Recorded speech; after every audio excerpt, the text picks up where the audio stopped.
It was our desire to remind you that you are vibrational first, which means you got to pay attention to something other than what you're seeing and hearing and smelling and tasting and touching, because while that is vibrational interpretation, most people don't know that. So it was necessary to help you to understand that you are emitting a vibrational signal in order to help you to understand that your signal that you are emitting is being answered all the time, and that's what equals your life experience, period.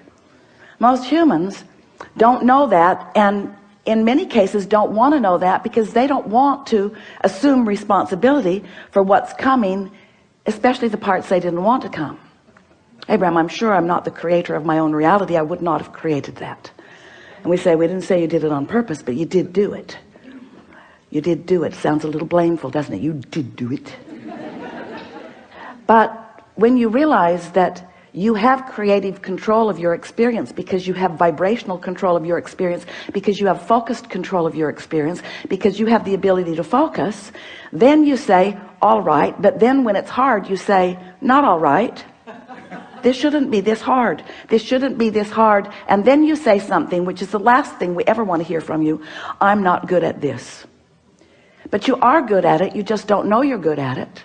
You just haven't practiced being good at it in the way that really gives you the clarity. And that's really what we're going to be talking about here today.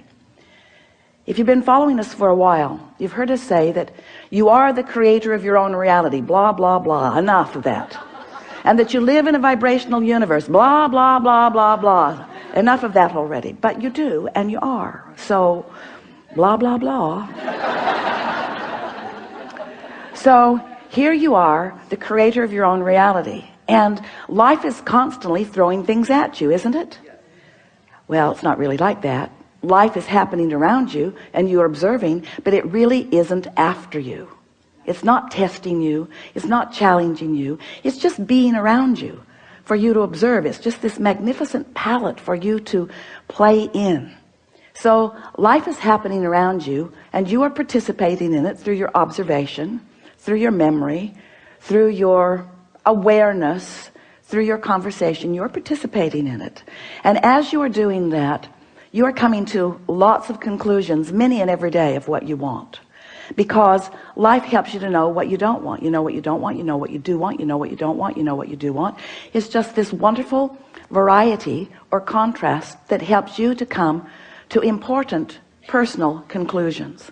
So these conclusions happen within you, and we've been calling that step one, because the variety, the contrast that surrounds you, causes you to ask for what you want, whether you use words or not. You just constantly keep coming to personal preferences. You were born like that. You've always been like that. You will never stop being like that. We want you to accept that you are like that. It's a good thing. Step one is a really, really good thing. You're asking constantly. It is the basis of the expansion of the universe. It's a wonderful thing. So you're asking, step one. Step two, not your work. That's where law of attraction and the source within you answers what you're asking for. When you emit a signal, the signal is answered. So ask, answer, ask, answer, ask, answer. But your discomfort is that there often appears to you to be quite a time gap between your asking and the universe answering. But there is not a time gap between the answer. There's just a time gap between you getting up to speed with the answer. You say, hey, Abraham, that can't be right, because I want it. I'm paying attention. If it were there, I would know it. And we say, it comes in a vibrational form first. And you say, oh, so that's the catch. You're giving me something vibrational that I can't see or hear or smell or taste or touch. So you can say all day that when I ask, it is given. Write a book about it if you want, Abraham. You can say that all day, but to me it doesn't feel like it's being given. And we say that's because you're in a different frequency from what you're asking for. You have to line up with what you're asking for. In other words, when you want more money because you clearly do not have enough, when you feel frightened or bound or in trouble financially or just not satisfied, when you feel that way, you are that way. And you say, no, I feel that way because I am that way. And we say, no, you am that way because you feel that way. In other words, it works differently than you think it does, but you've been observing it for so long, you don't know which came first. But what comes first always is your vibrational countenance, and then the manifestation just matches what you feel like. So if you want more money and you feel like you don't have enough money, you can ask all day, all day, all day, every day. You can write long lists of it. But if in your belly, if in your being, if you're feeling the fear or the absence of money, then you've got a vibration going that's different from the answer that you seek. You want more money, but your vibration says, I don't have enough. And the universe says, and law of attraction answers you with what you're feeling. So a lot of our physical friends, especially in the beginning, say, well, then it doesn't seem like I can get there from there. It doesn't seem like I can get to where I want to be from where I am. Because if I am missing something that I want, and I'm aware that I'm missing this thing that I want, and in fact the reason that I'm speaking about it so clearly is because it's missing and that's why I want it, then how do I get there? And we say, you have to feel like it feels to have it. And you say, okay, then give it to me and I will. And we say, just try a little bit. Just try a little bit to not activate within yourself so often the vibration of what's missing, and focus yourself into activating the vibration of what you want. It is not as difficult as you think. So step one is contrast causes you to ask. Step two is it is given vibrationally, so there is no gap really. Step three is you have to convince yourself there's no gap. That's the work. You got to feel it as if it is in order for it to be. And we know you balk at it, but many of you are practicing this and are finding it. Many of you are understanding the laws of the universe, and you're finding ways to focus yourself into feeling good without needing all of the evidence to be there first. Do you hear how important that is? If you don't need the evidence for what you want to be there first before you feel it, then you are able to accomplish the vibrational countenance of it before it is, which means now it must be. And Esther said, please, please, please, let's call it step 4. Please, please, please. Can't we call it step 4? We need another step. We need another step, Abraham. Please, please, let's call it step 4. And we say, all right, step 4. So you ask step 1, source answers step 2, you allow it step 3. But now we've been talking to you for a while. You've been keeping up with us pretty good. And we're saying to you that if you don't try so hard, if you just accept that you are naturally good feeling beings, and when you wake up in the morning, before you start thinking about the things that you've got to do that you don't want to do, before you start remembering the injustices of yesterday or 10 years ago, before you remember that you're going to that place today to work that you really don't want to be, before your kids get up, before any of those things happen that challenge your sense of well-being, if you can get hold of that sense of well-being and just sustain it for a little bit with really general thoughts, because if you get specific, it usually doesn't work as well. Get into an attitude of appreciation and milk it for just a little bit.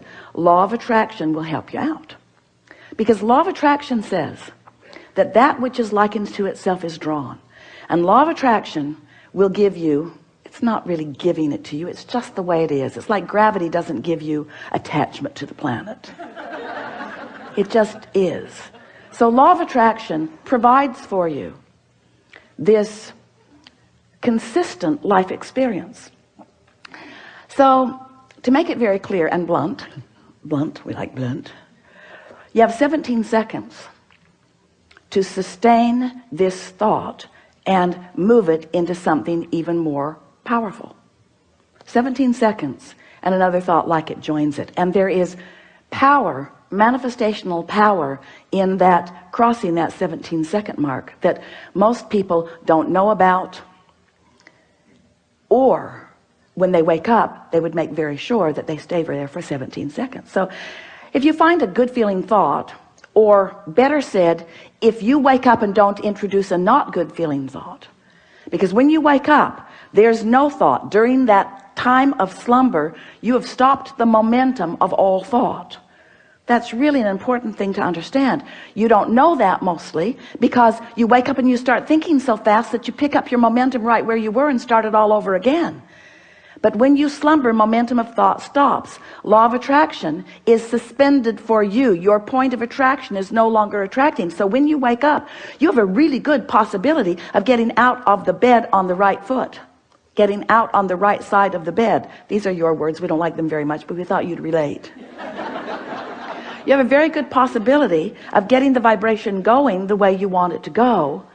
And your best possibility is first thing in the morning. First thing in the morning, before there is any other momentum going. So we've been talking about this for a while, and Esther really listened. So she decided that she was going to wake up on that first morning, and she was going to sustain her good feeling that she had awakened with. And she didn't make it until breakfast.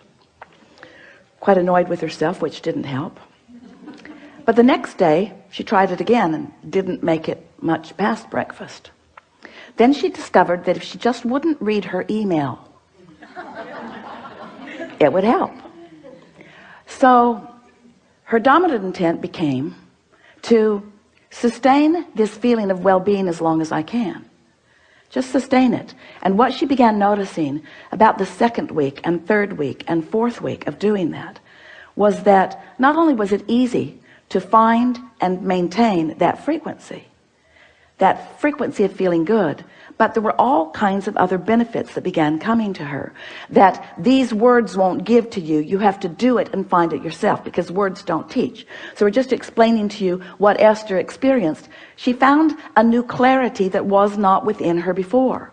She found a sort of stable ride. She remembered Jerry's story of shock absorbers. He used to tell a story about he got a new car. He was test driving it. It was a beautiful Cadillac, and it was in San Diego. And the salesperson took him down a road that Jerry thought no nice car should ever be on. And he was amazed at the ride that that car gave him, even on a very bumpy road, because the suspension system, the shock absorbers, were such that even though there were bumps in the road, he did not feel them in that car. And he used that analogy always, and it's the same analogy that we're offering to you here. When you find vibrational alignment with who you really are, and you sustain it for a period of time, what happens is you get shock absorbers. So even though the same sort of things may be happening around you, you might even see some of them, although law of attraction makes it less and less likely that you're going to participate on any personal level with anything unwanted once you begin sustaining this vibration of well-being. But the whole point of all of this, we don't want you to become so vibrationally snobbish. Esther says, I'm a vibrational snob. I like clarity and I will not accept confusion. But when you care about how you feel and you practice it until you're in this place where you are sustaining it more consistently, then you don't feel like you felt before. You know how when you first start knowing that you are the creator of your own reality, and you get feeling pretty good, and then someone says something that takes you away from your good feeling, and you think to yourself, I'm never talking to you again. I'm going to avoid you. You are a downer. But then you find yourself in a sort of state of avoidance everywhere. You can't watch television. You can't really go out in the world. You have to give your children away. You just can't barricade yourself into enough solitude to really maintain the vibration, and you give up so much by trying to do that. The benefit of alignment shouldn't have to pay the price of being a hermit. You should be able to practice your alignment until you're so good at it that you can go anywhere, be anywhere with anyone, and maintain your vibration. And let's call that step 4.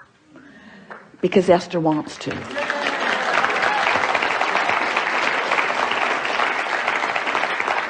So what it requires really is enough determination to focus first thing in the morning, and until you know that you've got it and you're able to maintain it, and then to simply watch what happens in your experience as a result of that newfound alignment and that newfound clarity.